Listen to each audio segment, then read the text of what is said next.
Hola, soy la doctora Hilda María Tienza, médico radiólogo. Quiero en primer lugar agradecer al comité organizador de Soberadi por permitirme estar con ustedes para hablar en los siguientes minutos de la resonancia magnética en miocarditis y la caracterización en el COVID-19.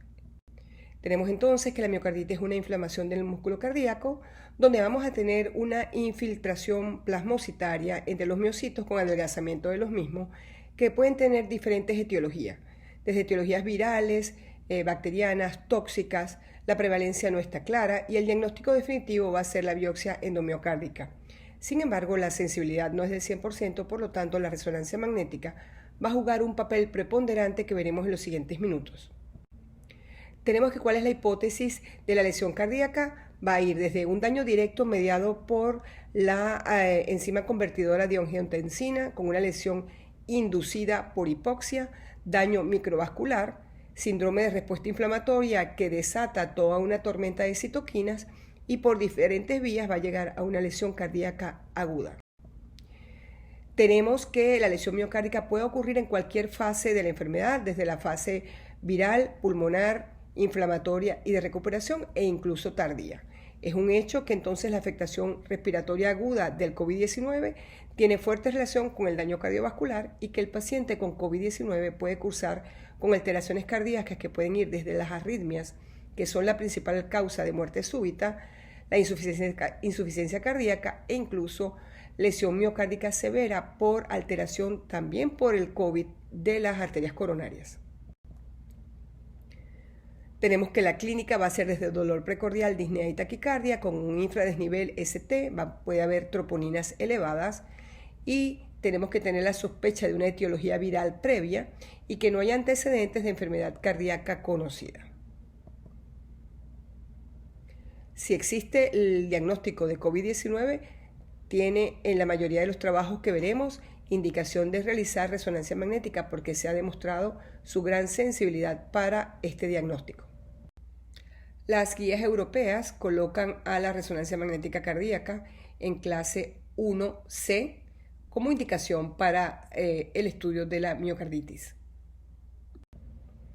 Y que los hallazgos de resonancia magnética vamos a tener en T2 una hiperintensidad de señal que habla en favor del edema. Vamos a ver un realce tan temprano con gadolinio en los primeros 3 minutos que nos habla de la ruptura capilar y la hiperemia miocárdica. Puede haber realce tardío que esté presente. Si es en fase aguda es necrosis, si es en fase tardía va a ser fibrosis y puede haber disfunción ventricular y derrame pericárdico.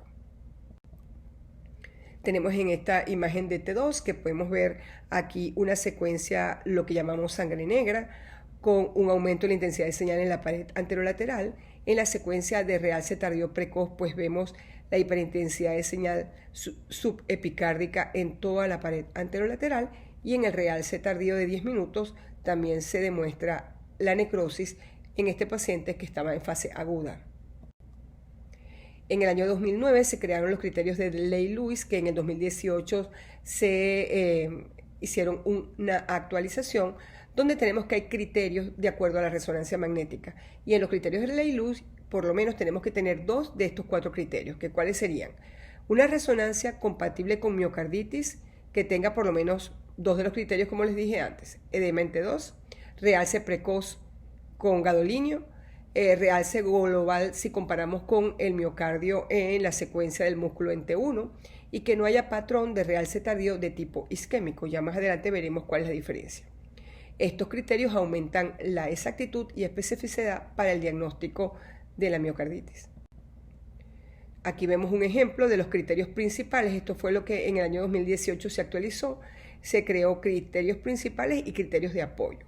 Los principales son el edema miocárdico y la lesión miocárdica no isquémica, y los de apoyo, la pericarditis y la disfunción del ventrículo izquierdo.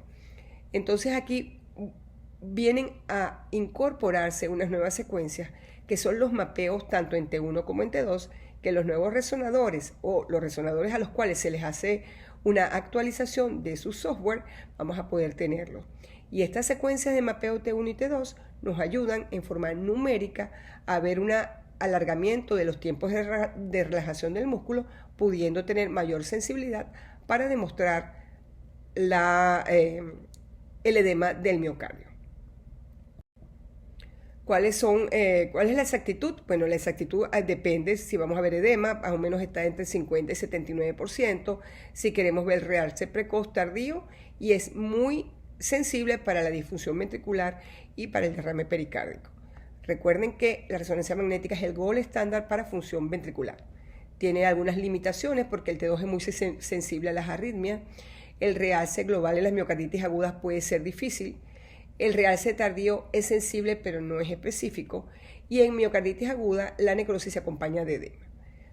Estas limitaciones van a ser tratadas de mejorar con las secuencias de mapeo T1 y T2 que les mencioné previamente. En este trabajo español de Ferreira y colaboradores, que apareció en el American College del año 2018, ellos evaluaron el mapeo T1 y T2 para detectar el miocardio inflamado. Y ellos que demostraron que este alargamiento del tiempo de relajación del miocardio en T2, que podemos determinar con números, donde el corte va a ser 1000 milisegundos en el T1 nativo, va a hablar en favor de edema y va a ser mucho más sensible que las secuencias potenciadas en T2 que usábamos previamente. En este trabajo que apareció en el Radiology del 2020, vamos a ver una evaluación del mapeo T1 para la evaluación de la miocarditis aguda. Y tenemos aquí en la lista superior un paciente con miocarditis aguda y aquí un paciente sano. Como podrán ver, aquí hay un aumento de intensidad de señal con un realce tardío subepicárdico que se denota perfectamente acá, y vemos el alargamiento en las secuencias de T1. Sin embargo, en el paciente sano, pues se ve el músculo totalmente homogéneo, no vemos alteraciones en el T2, tampoco vemos realce tardío, ni vemos alargamiento en el T1.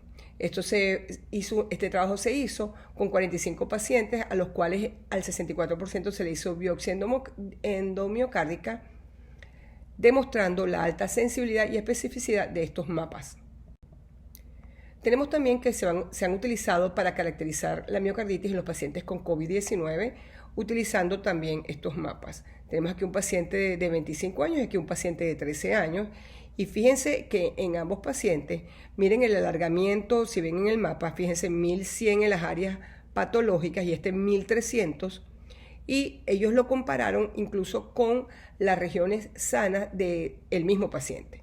Y eso lo fueron comparando con las áreas de realce tardío que tenían los pacientes. Incluso este niño tenía un derrame pericárdico, que es uno de los hallazgos que con mayor frecuencia se ven en los pacientes pediátricos. Los patrones de realce tardío pueden ser diferentes de acuerdo a la etiología, y en este momento lo más importante es que veamos cuál es el isquémico del no isquémico o el que nos hace pensar en una miocarditis. El isquémico siempre va a ser subendocárdico o transmural, dependiendo de la severidad del infarto, mientras que el no isquémico nunca es subendocárdico. Entonces, por lo general, la miocarditis va a tener un intramiocárdico, que puede ser mesoseptal, o como este que está aquí en la pared lateral, o puede ser incluso en parches. Tenemos que haber disfunción ventricular, que la podemos denotar perfectamente incluso visualmente. Aquí tenemos una diástole y una sístole. Fíjense cómo ese ventrículo no se contrae. Con este aumento de intensidad de señal en la pared lateral, en el triple IR podemos ver perfectamente el edema, el realce tardío subepicárdico que se ve en las secuencias con gadolinio y las secuencias cines precoz, que vamos a ver también la hiperemia por el realce. En este caso, pues con los mapas, vemos cómo se alarga los tiempos del mapa, incluso en colores. Fíjense que lo normal está alrededor del verde, que es esta zona, mientras que esta región amarilla, pues es patológica, está alargado más o menos alrededor de 1300, y esto coincide con el área de realce tardío que presenta este paciente. En los pacientes pediátricos se demostró desde el año pasado que el COVID-19 puede producir el síndrome inflamatorio multisistémico que afecta a muchos órganos, entre los cuales afecta al corazón, con un compromiso multisistémico con características similares a la enfermedad de Kawasaki, con un síndrome de choque tóxico que la CDC lo denominó síndrome porque son un conjunto de signos y síntomas, y aún no está clara cuál es la prevalencia previa por la cual algunos pacientes pediátricos lo hacen y otros no. Entre las alteraciones cardiovasculares tenemos fallo cardíaco con disfunción ventricular, derrame pericárdico, tromboembolismo pulmonar y puede haber dilatación de las arterias coronarias hasta en un 25% de los casos. El mapeo T1 y T2 va a ser muy útil en estos pacientes. Fíjense, aquí tenemos 4 pacientes en este trabajo que se presentó en el año 2020 en Radiology, y podemos ver cómo los mapas van a ser bastante certeros para evaluar el edema que se ve en este tipo de pacientes. También tenemos que se ha hecho mucho hincapié en cuándo debe un atleta volver a sus actividades normales después que ha tenido COVID-19 con afección cardíaca. Entonces se estaba haciendo solamente con pruebas serológicas. Sin embargo, se demostró, y como se ha demostrado que la miocarditis es una alteración muy importante, se han hecho muchos trabajos, por lo menos este trabajo de la prevalencia de la miocarditis subclínica en atletas de alta competencia se publicó ahorita en el JAMA del 2021. Fíjense que aquí me encanta porque es un estudio con una data bastante grande.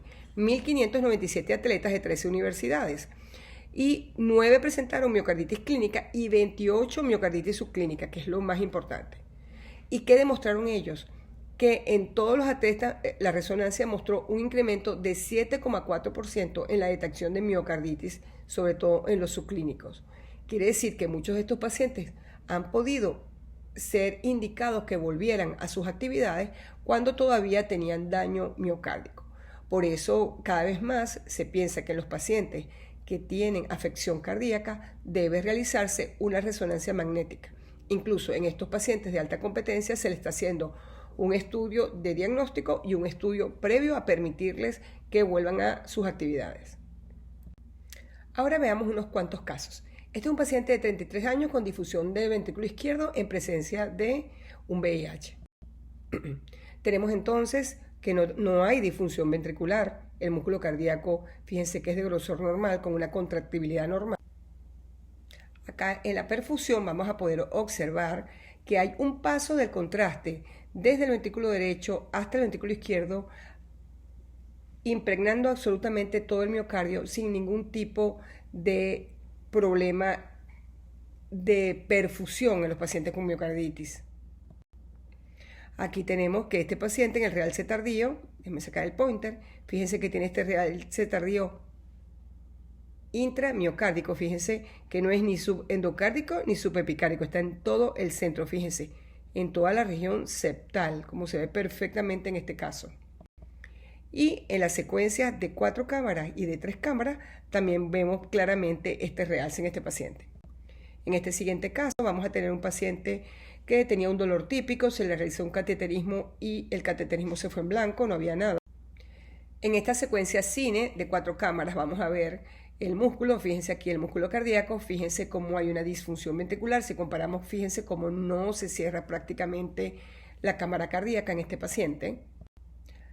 Acá vemos un eje corto de ese paciente con realce tardío para que vean el importante realce tardío que tenía prácticamente globalmente, predominantemente en la pared libre, y en la secuencia de 2 cámaras que vemos en el lado derecho de la lámina, pues podemos observar los focos de realce tardío.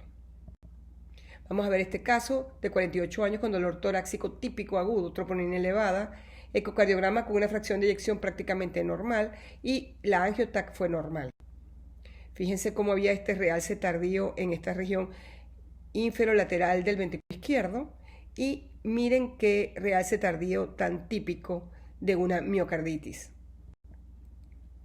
Este paciente, un paciente comenzando la pandemia por cierto, 17 años, un cuadro gripal desde 2 semanas antes de que presentó el dolor torácico típico, infradesnivel ST, troponina de 60. El cardiólogo me llama y me dice que le hagamos un angiotac porque en ese momento no estaba muy claro este tema de la pandemia, que él sospechaba que este muchachito podía tener un problema de una anomalía congénita de las coronarias. Le hacemos el estudio, un estudio totalmente normal. Por cierto, el paciente tenía 100 de frecuencia cardíaca, pero no había forma de bajársela porque estaba muy hipotenso. Sin embargo, como la frecuencia estaba estable y lo reconstruimos en la fase 40, fíjense cómo pudimos observar un árbol coronario totalmente normal. Se le hace una resonancia magnética y entonces pueden ver un edema global en las secuencias de supresión grasa, de sangre negra. Y miren los focos de realce tardío que tiene este muchacho, subepicárdicos típicos de una miocarditis. Este otro paciente es un paciente de 53 años con dolor precordial, electrocardiograma con un supradesnivel ST, troponina alta, antecedente también de cuadro gripal. Aquí vemos un cine en eje corto y fíjense cómo se ve la disfunción ventricular. Observen el ventrículo izquierdo como casi no se cierra. En la imagen de la derecha pues pueden ver, déjenme sacar el pointer nuevamente, fíjense cómo se ve el realce tardío. Y en las secuencias de 10 minutos, fíjense cómo se ve el realce tardío subepicárdico, tanto especialmente en la región septal, pero también en la pared libre del ventrículo izquierdo. Normalmente yo les hago esto, comparo en el T2 sin contraste con el del realce tardío para estar seguro que esto no es un artefacto. Si vemos el grosor del músculo, pues es todo esto y no es solamente esta parte, porque en ocasiones nos podríamos confundir. Ok, veamos este siguiente caso. Aquí vemos dos secuencias en eje corto. Fíjense, una con sangre negra y una en sangre blanca. Fíjense el edema de todo el miocardio, como se puede ver perfectamente en la imagen, la intensidad de señal. Y aquí en el eje corto, bueno, vamos a observar que él no tiene una mayor disfunción ventricular, tampoco tiene derrame pericárdico. Y en las secuencias de realce tardío, pues sí vamos a ver que él tiene un pequeño jet de reflujo tricuspidio. Miren el músculo y miren el edema ventricular allá. Miren aquí, vamos a ver acá. Fíjense las áreas de realce tardío y también hay áreas de realce tardío a nivel de la pared ventricular libre. Es muy importante realmente calcular bien cuál es el tiempo de inversión cuando vamos a hacer los realces tardíos. Tenemos que poder anular completamente el miocardio. Si el miocardio no está totalmente anulado, podemos hacer diagnósticos erróneos de miocarditis. Como mensaje para que nos llevemos a la casa tenemos entonces que la resonancia magnética es sensible y específica para detectar edema miocárdico, disfunción ventricular, derrame pericárdico, áreas de necrosis o fibrosis dependiendo del tiempo en el cual hagamos la resonancia, y que los mapeos T1 y T2 emergen como secuencias muy prometedoras para aumentar la ya elevada sensibilidad de este excelente método. Muchísimas gracias.